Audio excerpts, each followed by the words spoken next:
Yair Katz selaku Ketua Dewan Pekerja Industri Penerbangan Israel mengatakan bahwa pihak Israel memiliki senjata kiamat jika Iran bersama milisi Yaman, Suriah, Irak, dan negara-negara Timur Tengah memutuskan untuk menyerang Israel.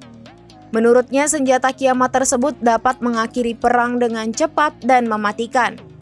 Menurut Israel News, perusahaan tempat Yair Katz bekerja adalah industri yang memproduksi rudal Jericho yang mampu membawa hulu ledak nuklir. Para pengamat percaya yang dimaksud Yair dengan senjata kiamat adalah penggunaan senjata nuklir. Dalam pernyataannya, Yair menekankan pentingnya memahami resiko yang ada dan menegaskan sekutu Israel akan memberikan bantuan.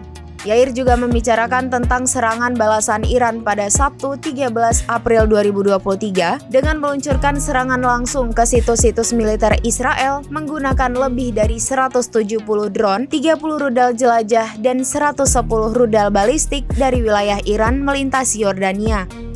Serangan itu adalah balasan atas serangan Israel terhadap konsulat Iran di Damaskus, Suriah pada Senin 1 April 2024 yang menewaskan 7 anggota Garda Revolusi Iran atau IRGC termasuk Komandar IRGC Brigjen Muhammad Reza Zahedi.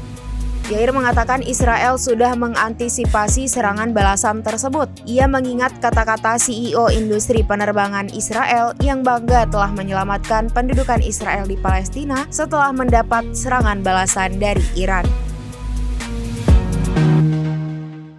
Download Tribun X sekarang, menghadirkan lokal menjadi Indonesia.